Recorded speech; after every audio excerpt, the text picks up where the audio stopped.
Hey, Shalom, Shalom. I want to start off as always by giving all praise to Yahweh, Hashem, Al Shah, Hashem, Kakadash, that belongs to the apostles of GMS and honest to brothers doing the work of the Most High in truth and in sincerity.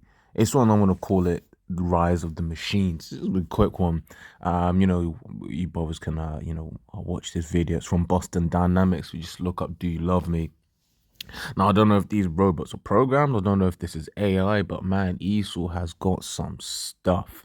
Right now, this is just the robots dancing to that song. Do you love me? That one, that song. I ain't gonna play it. Before I get a copyright strike.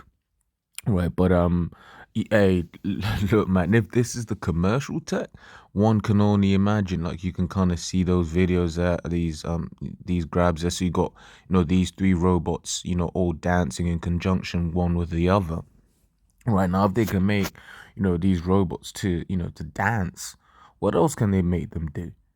Right now, once again, this is the commercial tech. So imagine what is still in the private arm, what is in the military arm, right? Because they always say the military is decades ahead in terms of what the consumer tech is able to do. Like I believe this one here, you see the robot dog.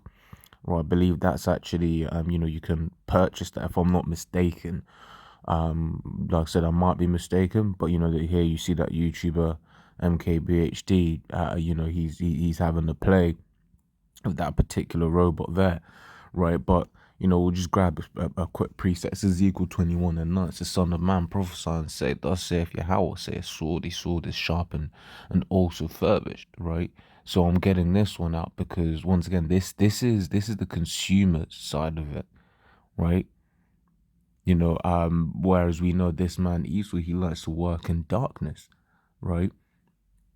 So it goes on to say, so a sword is sharpened and also furbished or polished, right? So you can only imagine that on the other side of this, you've got a military arm, which is able to not only make robots dance, but also to make robots kill. Because we've got to understand that, the scriptures refer to Esau as what would you call it, as the sword of the Lord, right? Uh, this is I can't spell. This is Psalm 17:13. Arise, O Yahweh, disappoint him, cast him down, deliver my soul from the wicked, which is thy sword. Now, the wicked was referring to Esau, the so-called white man, right? So, why they refer to why? Okay, so first question: why do we know? How do we know it's talking about the Edomites? Now, you've got the three classifications of man, right? You've got the sons of the wicked, right? Sons of the righteous, and the sons of the wicked, sons of men, and sons of the sons of God, right? Sons of God referring to the Israelites, sons of men referring to the heathen nation, and sons of the wicked, right, referring to the Edomites, right? So we grab this in Malachi 1:4.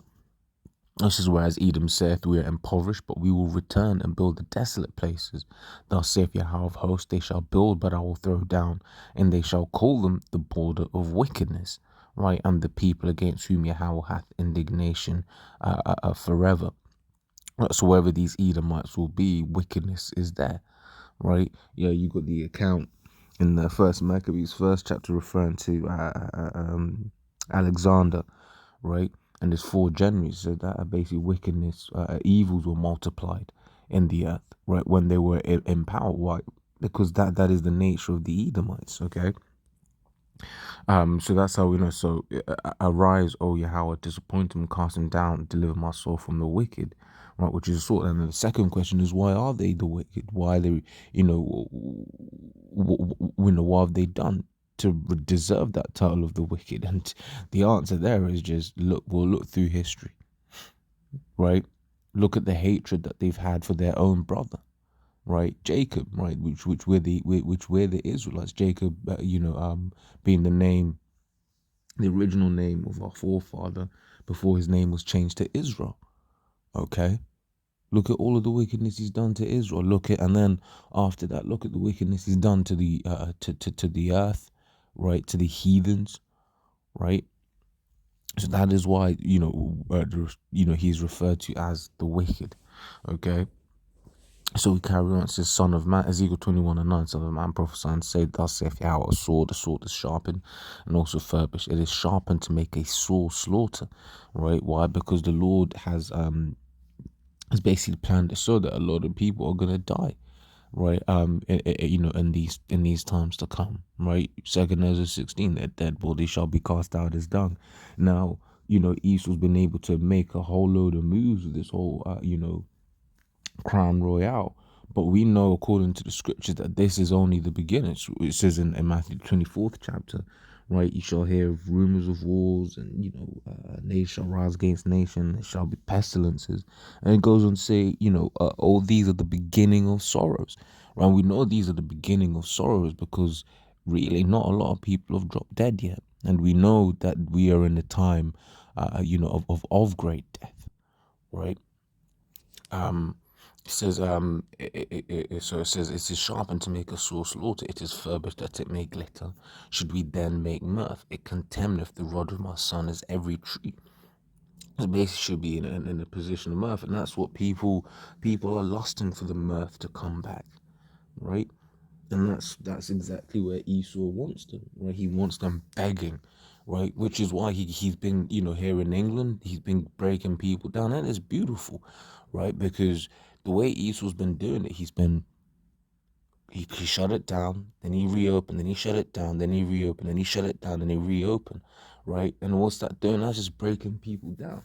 You think of like you might have like a metal bar that you're trying to break, or like something plastic, and then when you basically when you can't snap it straight away, so you do that thing where you pull it in, you pull it out, you pull it in, you pull it out, and it's slowly but surely getting weaker and weaker until you can snap the bar, right? That's what Esau's doing with these people, and effectively, right? But wait, should we be making mirth? No, we are getting prepared, right? Whereas other people are looking for this new year to be hopefully bringing in, for them, hopefully bringing in a better year when things can go back to normal.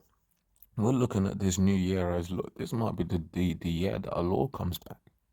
And if so, we know that great pain comes with that, right? Great pain, great death. And scripture says, this is Daniel 12 from the top, right? It says, and at that time shall Michael stand up, the great prince standeth for the children of thy people. So, hey, for us, Lord will be of the elect. We needn't worry because we've got a Michael Allah, who is like the most high, right? Fighting for us, right? It says, and there shall be a time of trouble, such as never was since there was a nation, even to that same time, right? So this destruction is going to be like nothing before ever seen, okay? It says, even to that same time, and at that time, that people shall be delivered, everyone that shall be found written in the book. The elect of the children of Israel needn't worry because we're going to be protected, right? The apostle Tahar did when there was a count a couple of weeks ago, he asked the apostle Gabar to read it 3 times, or in Acts, which says, "Thy and thy household shall be saved." I don't fucking remember where it is. Acts 12:36. Nah,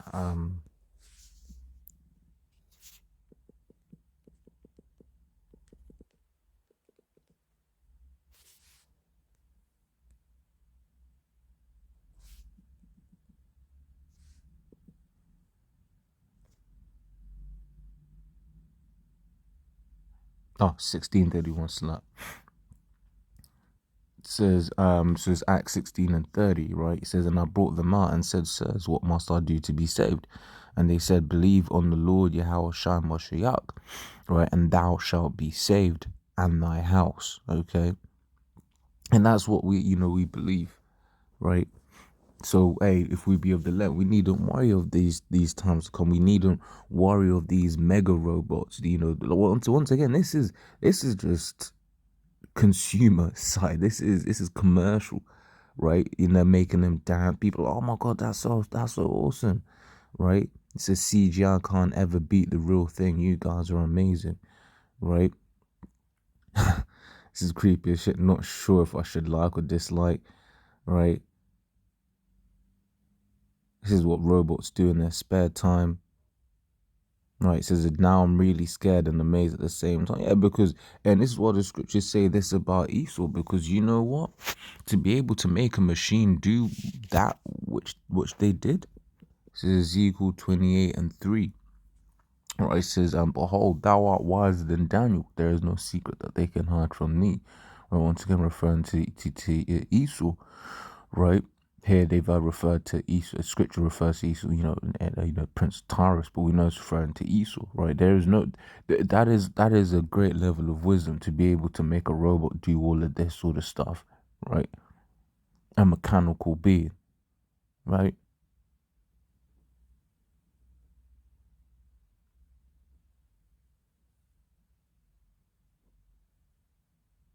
You see? So you see, it looks like CGI, but it's not. It's a genuine mind blow, legitimately mind boggling. Okay, and that's like so when you watch this video, brothers, man, yo, we need that protection, man, and we gonna get it. We gonna get it. This is Psalms 91. I was read through this and I'll finish Ezekiel and I'll close it up. Right, it says Ezekiel 91, it says, he that dwelleth in the secret place of the Most High shall abide under the shadow of the Almighty. And I will say of Yahweh, he is my refuge and my fortress, my power, in him will I trust. You also think about Proverbs 18:10, which says, the name of the Lord is a strong tower, and the righteous runneth into it. It says, surely he shall deliver thee from the snare of the fowler, from the noisome pestilence. He shall cover thee with his feathers, and under his wings shalt thou trust, and his trust shall be his shall and his trust shall be thy shield and buckler, right? Referring to the chariots. So thou shalt not be afraid for the terror by night, nor for the arrow that flieth by day, referring to the ICBM nuclear missiles, nor for the pestilence that walketh in darkness, nor for the destruction that wasteth at noonday. When as the apostles were breaking it down, that's a literal noonday, right?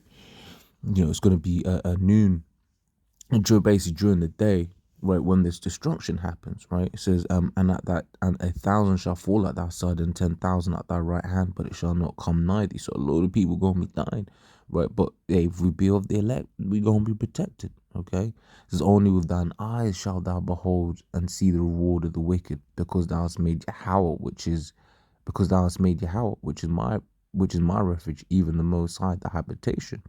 Right, there shall no evil before thee, neither shall any plague come nigh thy dwelling. So that's why we're not worried about no crown royale, whatever, what have you. Right, we're not worried about that, right? Because once again, we will be protected, right?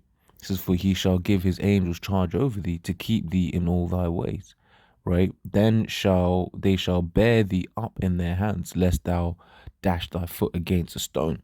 Right? Thou shalt tread upon the lion and the adder, the young lion and the dragon shall thou trample underfoot. Right? Because he hath set his love upon thee, therefore will I deliver him. I will set him on high, because he hath known my name. He shall call upon me, and I will answer him. I will be with him in trouble. I will deliver him and honor him. With long life will I satisfy him and show him my salvation. Okay, so hey, that's that's a chapter of comfort, right?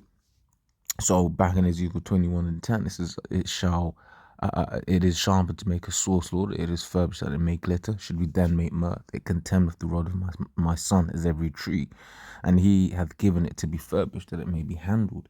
This sword is sharpened, and it is furbished to give it into the hand of the slayer. And who's the slayer? Esau, the so-called white man, and that is what he's planning to do, right?